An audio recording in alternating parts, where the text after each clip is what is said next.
Hello and welcome to As You Are podcast with myself, Lisa Boleyn, and the glorious Whit Stewart. Hi, Whit. Hi, how are you? I'm good. I'm really good. We are here today. We've had a little bit of a break in our podcast sending out because life happens, doesn't it, Whit? Hell yeah, it does. Life gets lifey, and we've been doing other amazing things. We had a summer, didn't we? We each of us had Yeah, an amazing summer. yeah. I'm trying to think of the last time that we did a podcast recording. Yeah, That is how organic our yeah, podcast is. That yeah. it feels like yesterday, and yet it feels like maybe years, plural, have passed. But years have not.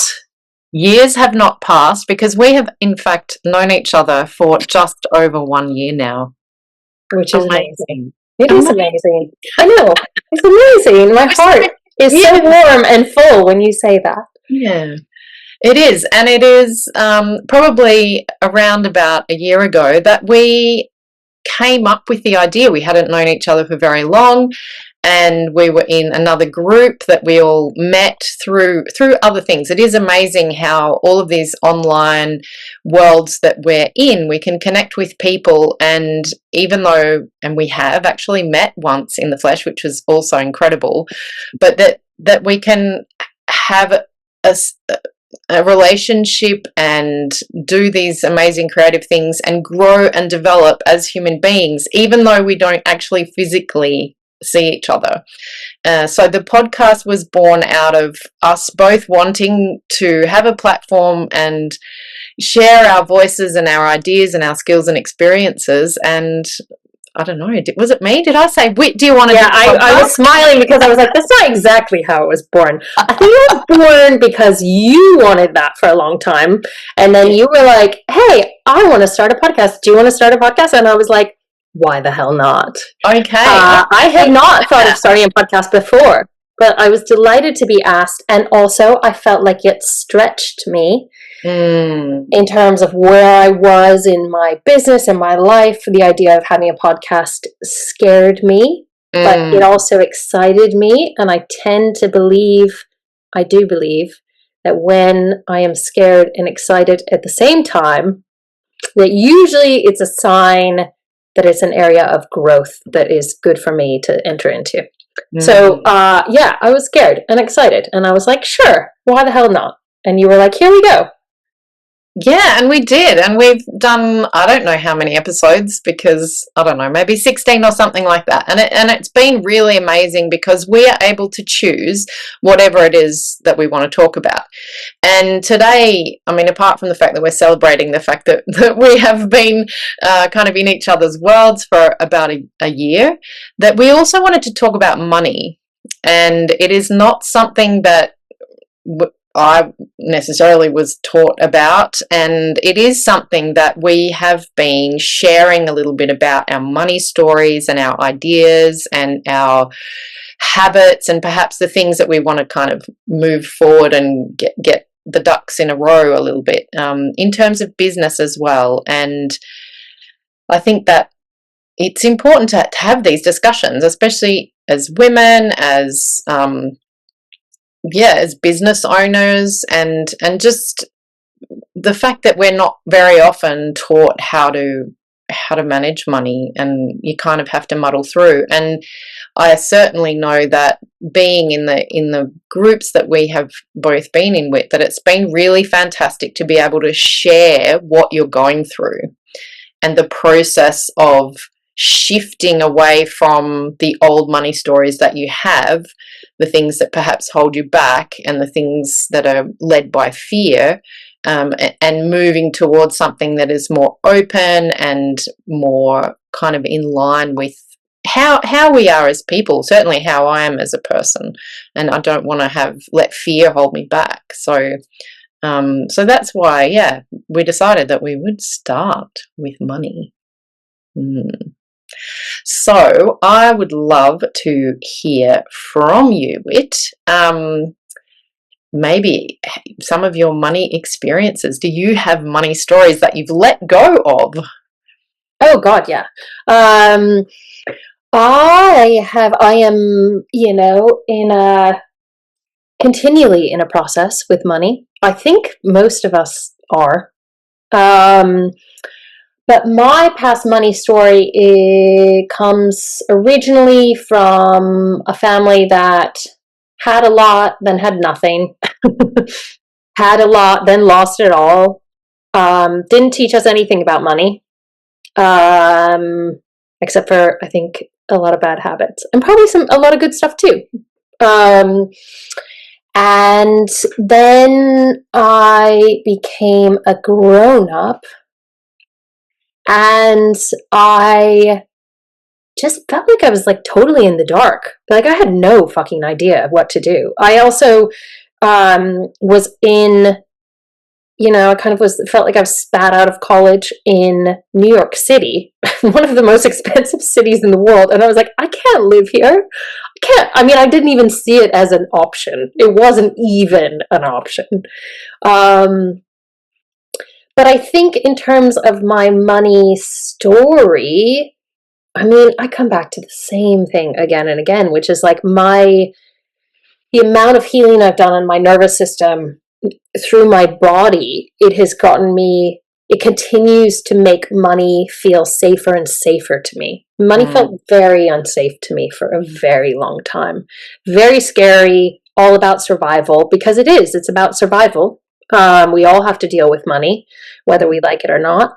And I I do believe that even where I am now, I've made some really, really bold steps to get out of survival around money and to loosen it up and to start to feel like it's not so scary, to begin to gain more and more clarity, and to even take tiptoe steps into becoming a creator with money, which is exciting and feels like a whole new like phase of my life that I'm excited to get into.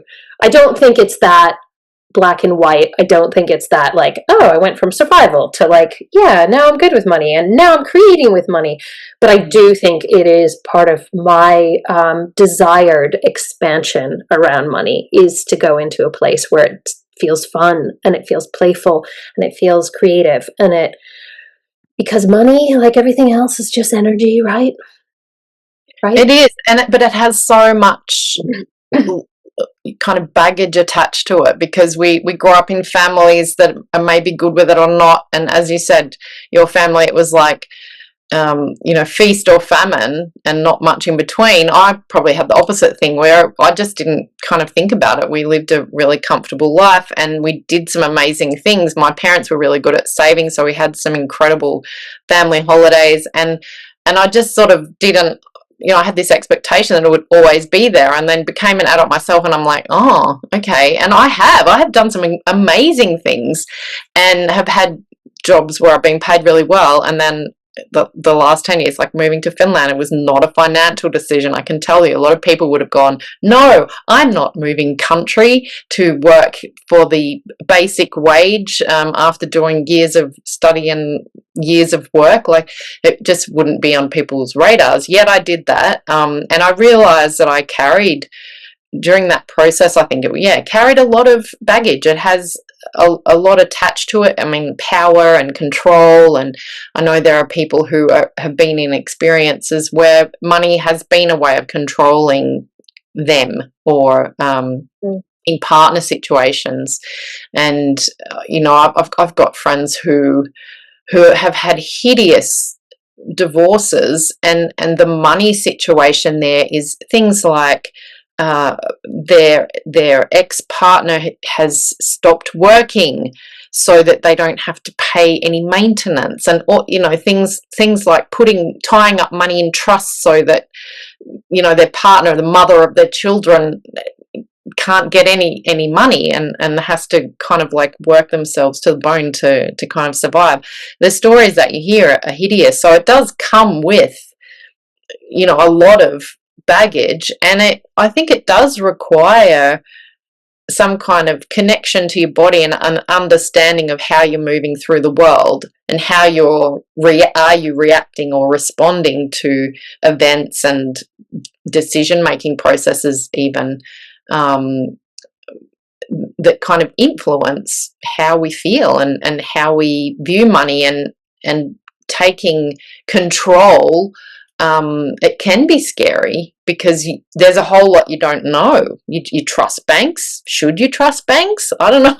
It's like it leads to more and more questions, and what is best, and how do I, survive if you're on this kind of low wage? There's so many questions that you have, and who do you trust to kind of help you along the way? Yeah, I probably created more questions than answers. Okay, I think it's part of it, isn't it? Yeah, and the trust around money too, like the trust that there will be enough, trust that you can have healthy relationships with money, with the people you love, trust that it takes a lot of trust. But all of that stuff, if you took the word money out of it, or you took money out of it, it's a lot about just how we live as humans, right? Yeah. It takes a lot of trust. It takes a lot of trust to just to show up feeling like comfortable, to be able to show up as oneself, to be able to, have I think what it ultimately all comes down to is having this internal sense of safety. And not letting fear make decisions for you. Mm-hmm. That has been a huge one for me, and I have to say that since I've moved here, that I have said yes to jobs that it's been purely fear-driven, fear of where am I going to get money from?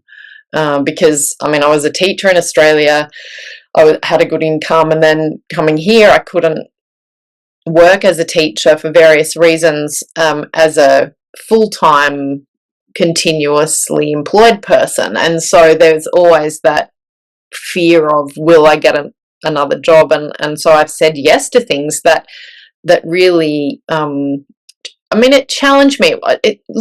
Reflection is interesting, and there's been several jobs where I have said yes because of fear, and it's sort of exhausted me, and I've learned a lot through those jobs. But they were kind of minimum wage, and you're busting your gut and doing all of these things that you might not like to do. I don't like cleaning toilets at home, so cleaning them for a job, I guess at least I was getting paid. It was part of my job, it wasn't all of it, but that fear drove that. And it's interesting because my husband, he started to ask me, are you making this decision for the right reasons? Think about it, sit with it. And that has taught me a lot, because sort of 8 to 10 years ago, that was not something that I did. I did not sit with what is it that's driving this decision. Mm-hmm. Sometimes when you're together with somebody, my former life, somebody who was completely driven by fear. So I didn't feel like the fear was the driving factor.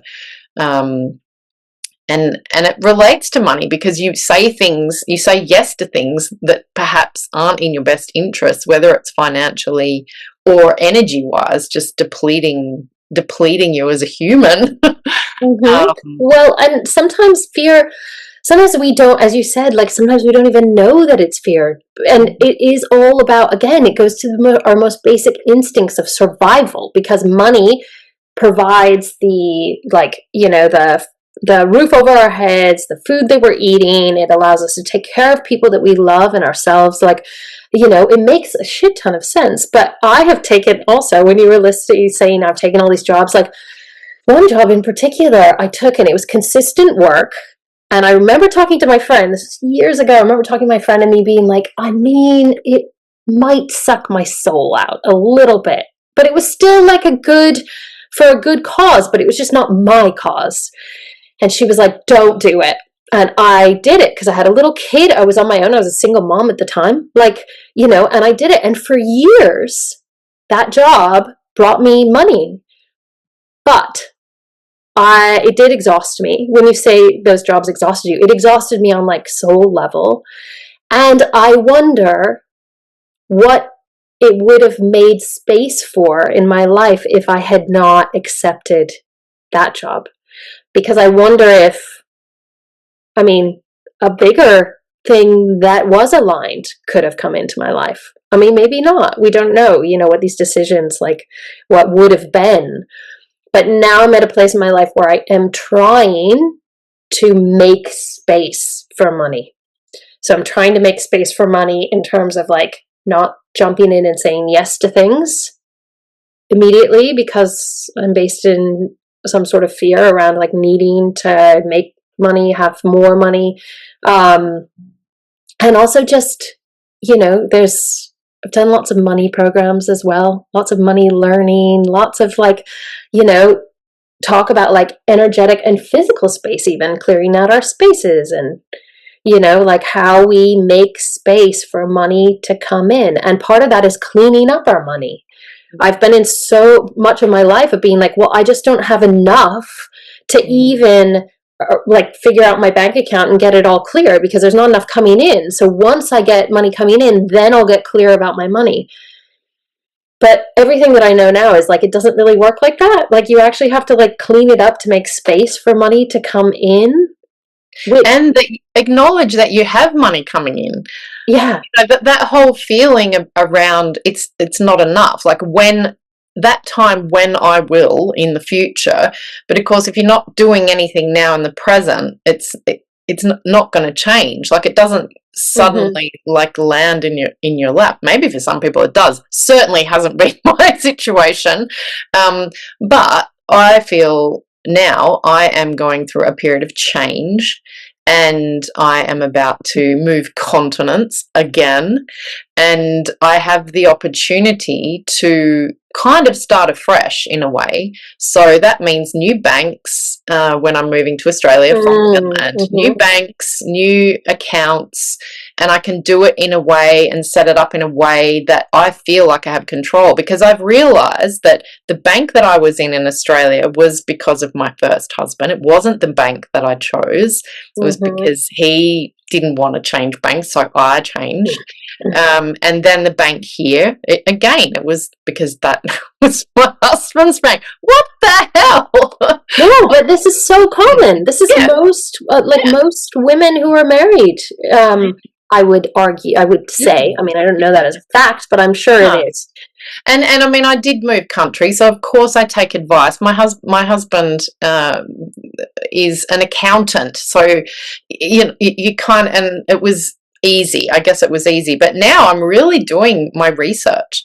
Like I'm really starting fresh, and there's nothing to say that you have to move continent to do that. It's just I find myself in that situation, and I'm really being quite present with how I am thinking about money and having kind of, it doesn't have to be a plan that you stick to, but I've found some things that has just clicked right now in my life, just clicked around money that makes me feel as if I actually have some kind of flow happening, which well, and a lot of that's like cleaning out the old. And I would argue that I think that's a beautiful example. Like you're moving continents, so you're like, you have all this freedom that it has like loosened up in your mind. It's just in your mind. You could change continents and change nothing about your money situation, but you've allowed it to be this like larger change.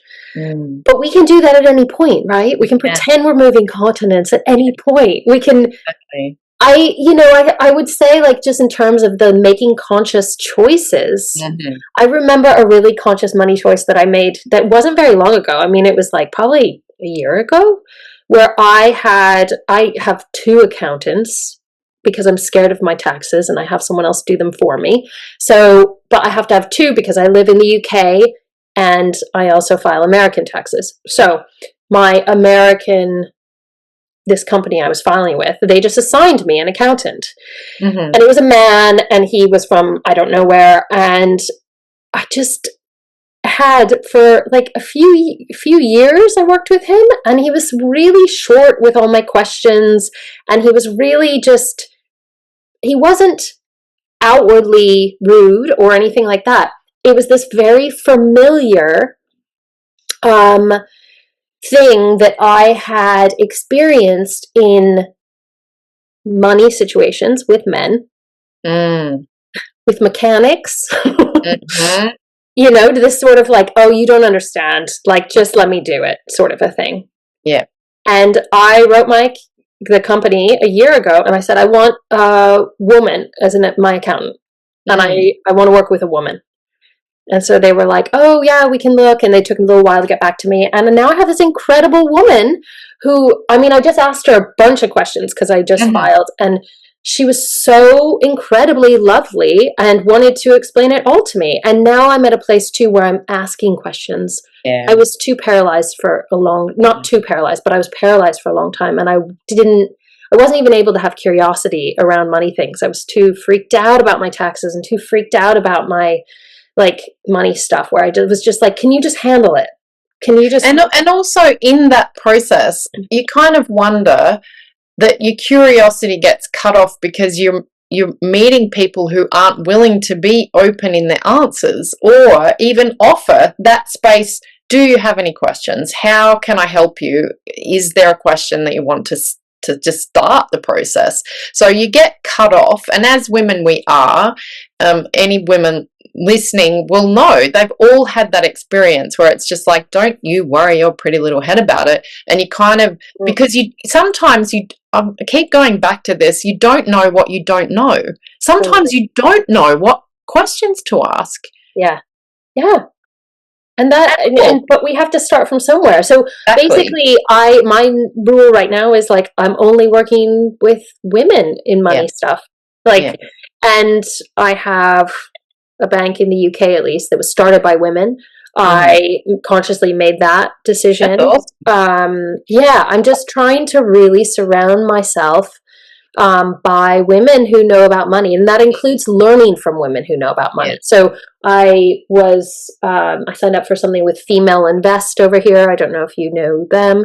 They have a lot of like these very basic courses teaching women about money and how to invest, but also how to just like set things up, how to just begin, because I hadn't even begun until the last like year, 2 years. And before then, I really was in the state of freeze and survival, where I just was like, I just need to pay the bills. I just need to make enough. I just need to know that I can pay my rent. I just need to get to this point. So it was just this like month to month. And as much as the money that I am making hasn't actually shifted much in the past year, it's very different the way I'm engaging with money. And I know it will shift. I know that's like coming next. But I also have space now to like ask questions, to start engaging with money stuff, and even to have conversations. Like I know before I started, I mean, again, I go back to breathwork. Before I started my own breathwork practice, which is a very gentle style of breath work, which heals the nervous system. They don't all do that. And this is just my way that I have found that to heal my nervous system. I found that like through that process, basically like I've gotten to a place where like I feel incredibly comfortable talking to my husband about money, which yes, should be a given. But before that, I was terrified. Every time we had to talk about money, I felt like my whole body seized up, and I felt like I couldn't get the words out. And I was in like a state of like utter survival and fear, like shutdown. I was in like shutdown every time we had to talk about money. And it was like we had to talk about money. Now we have like money dates. And yeah, it's changed a lot. But and I think it's interesting because the whole, I mean, okay, it would have been really nice to have a different relationship to money when I was younger, but it does go hand in hand with healing and I guess, the journey that you are, that is life. Like, you're going through processes and things happen in your life, and both you and I, we have moved continents, and we've had, you know, children in different countries, and we have experienced very similar things, and some of those things, it's almost like you're going through all of these processes, and you need to feel some kind of groundedness and perhaps that nervous system regulation to be able to allow the expansion for something like as big as money, and to be able to then know that you can sit with that fear, and you can actually even dispel that fear. You can move through it and have a different relationship. And perhaps it's those processes of, I mean, it's all connected. All of it is connected. It's like nervous system regulation means that we're not approaching all of these things that seem scary in our life, whether it's change or whether it's money or whether it's, you know, moving or whatever, big things that happen, where we're meeting them in a different way because we are regulated, we are grounded, and we're coming from a place of curiosity rather than fear. Mm-hmm. And I mean, you took the words right from my mouth. It's like, it's all connected. Yeah. Money is not separate from anything else. I also used to do that very much. It was like compartmentalized. Like, money was over here, my romantic relationship was here, my kids were over here, like, you know, and my work was up here. And it's just, life is just not like that. It's why I call myself a holistic life coach, because you can't work on one thing without affecting others. And ultimately, it's all about the same thing. Money is about the same stuff as your relationship. Money is about the same stuff as your, you know, relationship with yourself. Money is about the same stuff as all of it. None of it is separate.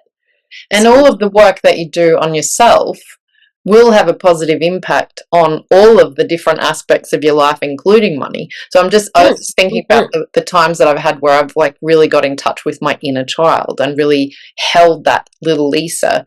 And it could be in a completely different context, but it's helped me also heal how I feel and change how I feel about money and finances and just that whole aspect, that it is connected, even though it might be that I'm talking to and holding little Lisa because of I've had some physical pain, and that has, it's manifested, something else has manifested, but connecting with little me, you know, it's connecting with those things that she was feeling and picking up from my parents. I say she, but it's still me. Little me is picking up from my parents and the situation and the experiences that I had when I was younger too. It's like this, really interconnected web, that the more kind of present and aware that we are, that these things can have a longer term impact throughout our life, the more space we allow, which is kind of, I don't know, it's sort of maybe counterintuitive in some ways, that the more you feel the connections, the more space you have. I don't know. Well, and also just to go back to, it's like, it does all start on the inside. Like, all the change on the outside starts on the inside. So you really have to do that. I mean, and then it's so interesting, the like space thing, because there's this simultaneous like, need to like look at it and get clear.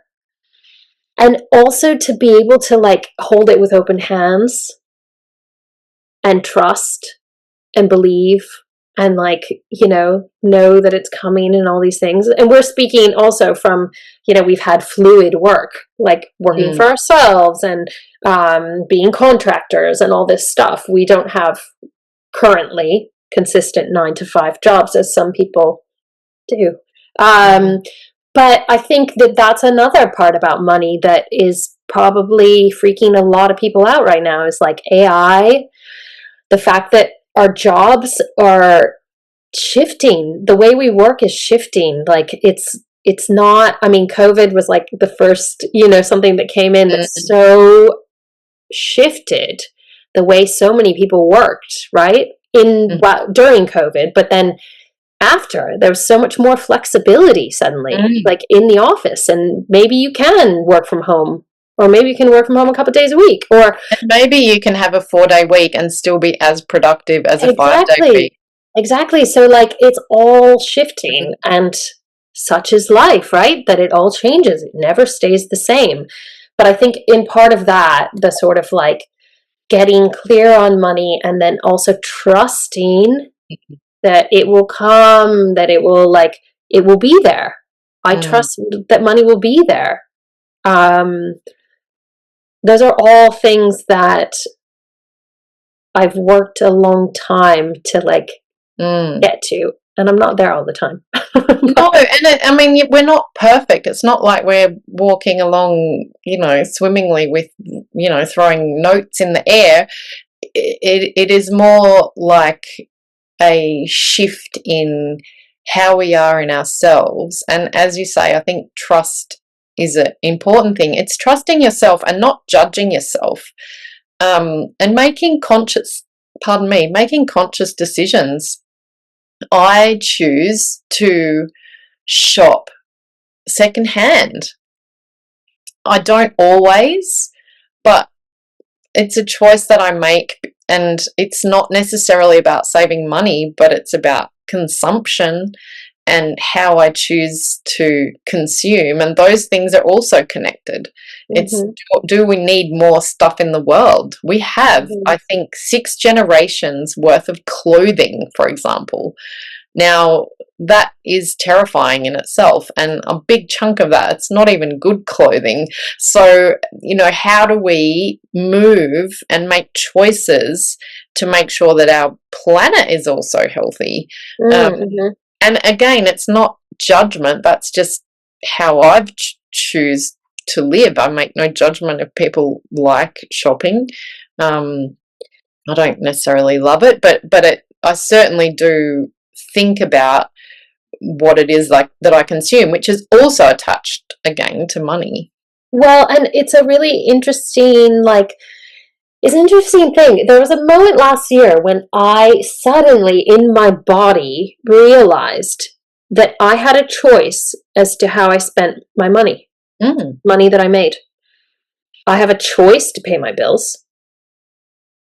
I have a choice to buy my clothing from wherever I buy it. Yeah. I can choose where to buy my food. I can choose what I'm supporting in this world. Some people don't pay their bills.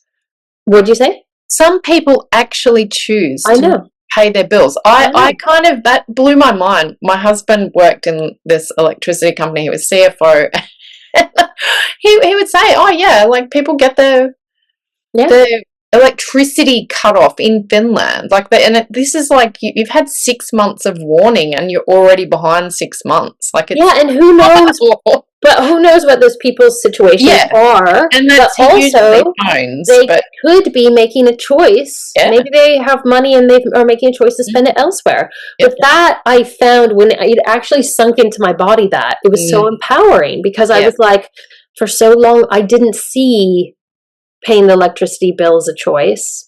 I didn't see paying anything as a choice. It was just like I felt handcuffed to everything in my life, because I just was like, okay, so now I have to pay this and this and this, and that's what I'm just trying to catch up with all the time.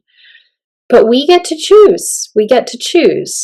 And there are always many more choices than we realize. And I will just talk about it all day long, but as we heal our bodies, signal safety to our bodies, our choices open up to us. We begin to see choices we couldn't see before.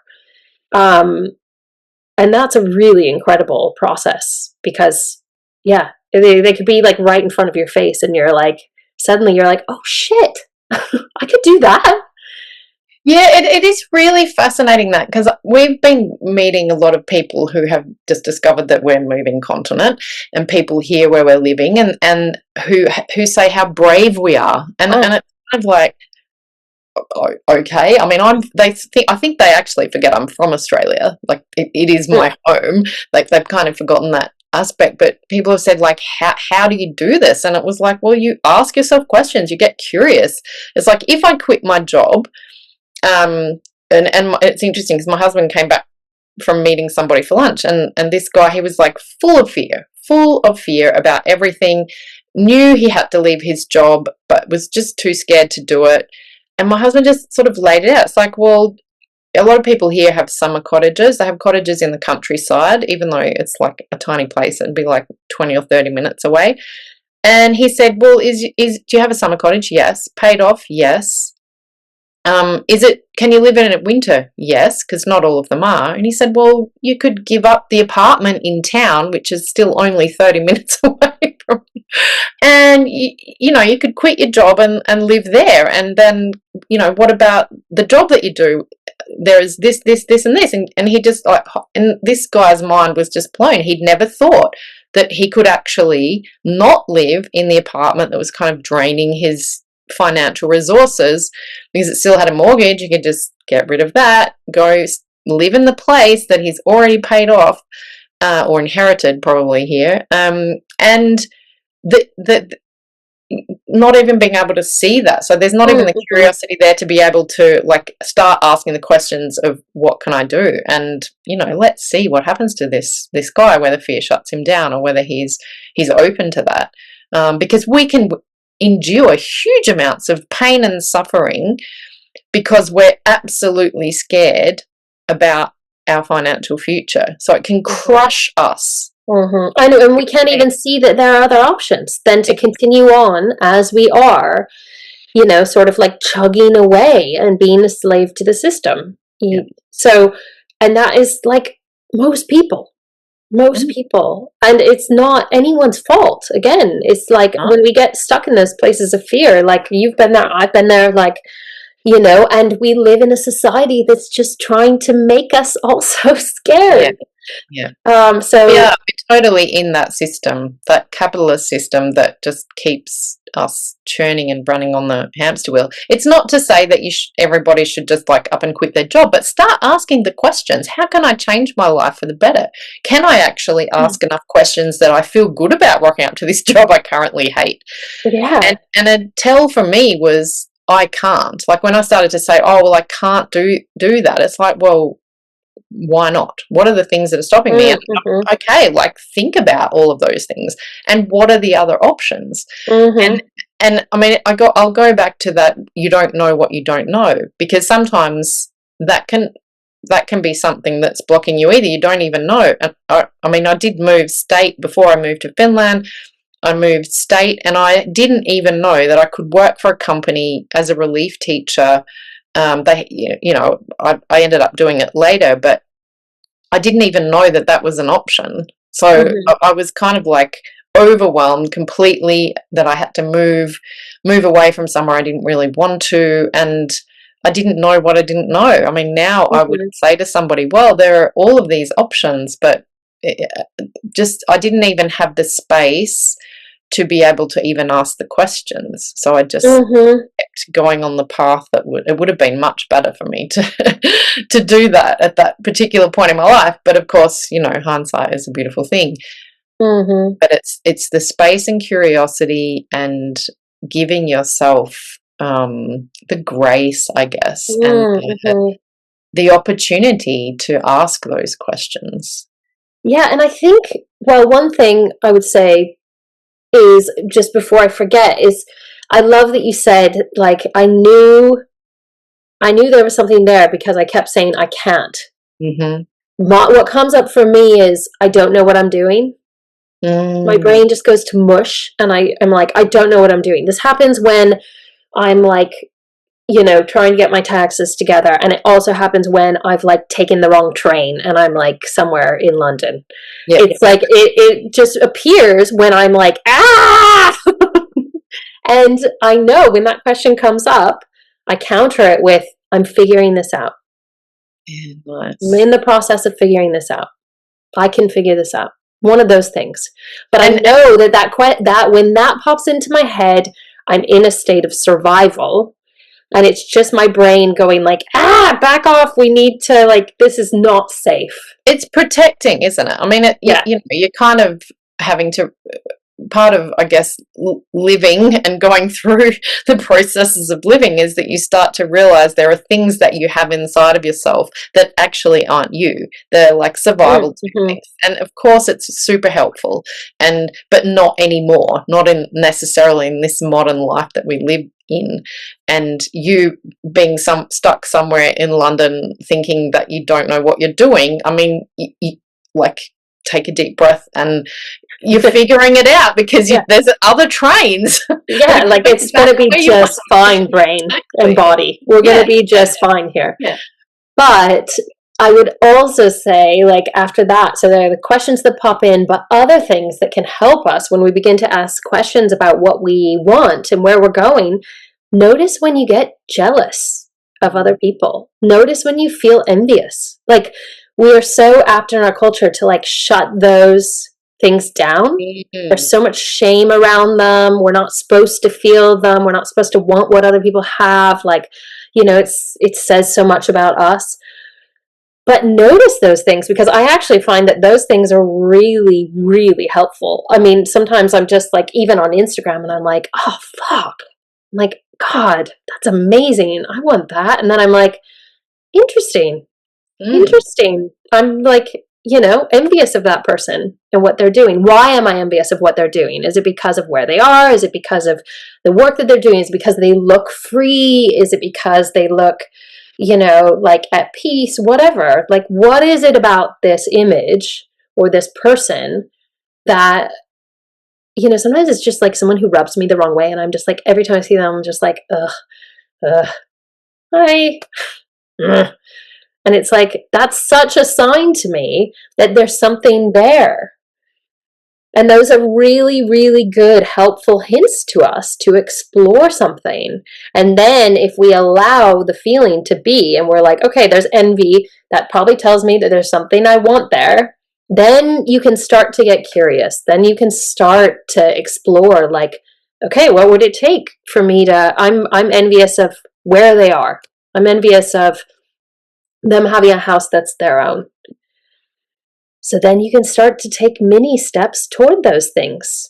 Exactly. They're not impossible things. Exactly. And be curious about, well, how do I get there? Instead of just sitting with that envy and letting it fester inside of yourself. Exactly.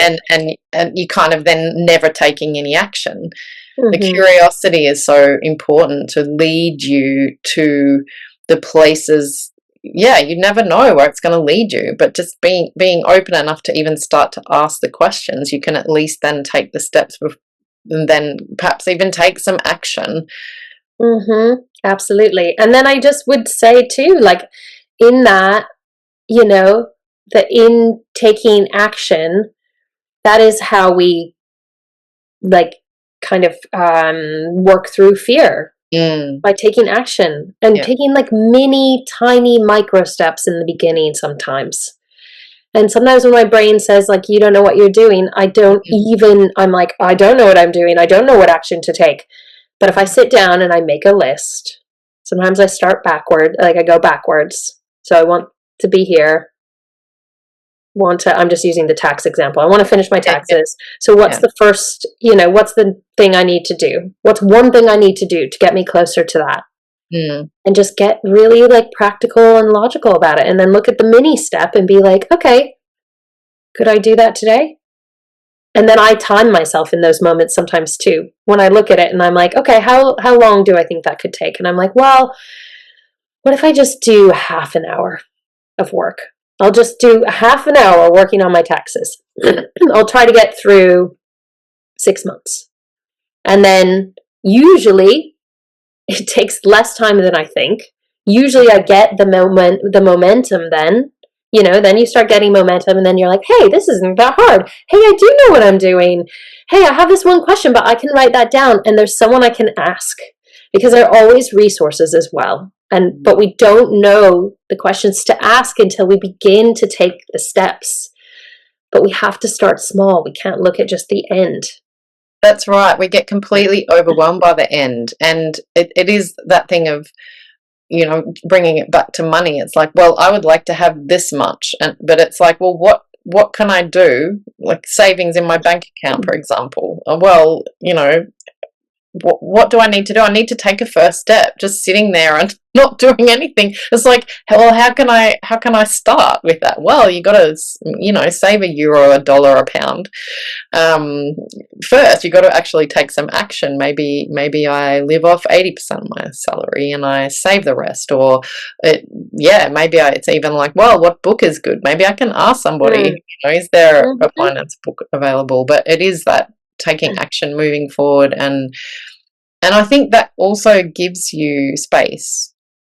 Space, because in the way that you're moving forward, you're recognizing, you're not letting fear close you down. You're not letting the fear shut you down so much that you are just numb or frozen. Well, and I was frozen for so long. Like, I really think so much of this is also kindness to ourselves, self-love. Like, it's our bodies that shut down. We're not stupid. We're not incompetent. We're not like not made for this. We're not like bad with money. That's what we've been told, right? But that just keeps us in the loop. So like, really, it's about like so much gentleness and self-love. Like, the system was made so that women would stay out of it. So like, totally, as a woman, just recognize that they didn't want us to understand. They want to make it complicated so people who aren't already in the system don't get into it. So it's actually like, it does require self-education, but I actually think it initially requires looking at it, like looking at your situation. I do love the money date thing. I love having a certain day, like in the month, where I like sit down. I haven't been doing this recently, so in all like transparency, but this makes me want to like, I'm like, yes, I need to get back to it. Like one day in a month, whatever day it is, you pick the day. I think that you should definitely get some pastries and like a cup of coffee that you love, or something special that you just like, make it feel nice. Light a candle, like, get it, make it feel welcoming, and then have a little time like looking at it. Like, where is it going? Where's your money going? What's it doing? What's coming in? What's going out? Like, just start there. Start there. And there are so many resources that you can get really affordably. Like, there are so many books that you can listen to or read. Totally. There really and there are some really, really good ones. And we can put some lists, or a list of them in the show notes. Yeah, the things that we've found useful. Yeah. Yeah, but I just think, it does involve a lot of gentleness and self-love. And just some little first steps. And some first steps and baby steps. Baby steps. Take baby steps. Hand in hand with being kind to yourself. Like, if you have a harsh inner critic, work on that a little bit first. Or a lot. Do the two at the same time. Do the two at the same time, yeah. It's a good opportunity to work on it. And we can both help you with that too. Exactly. We're around. So comment, send us a note, anything. Like, we love it. Yeah, we do. On that note, we will end this episode of As You Are podcast. It is an absolute pleasure to be back, and thank you all for listening. Thank you, Whit. Thank you. Bye.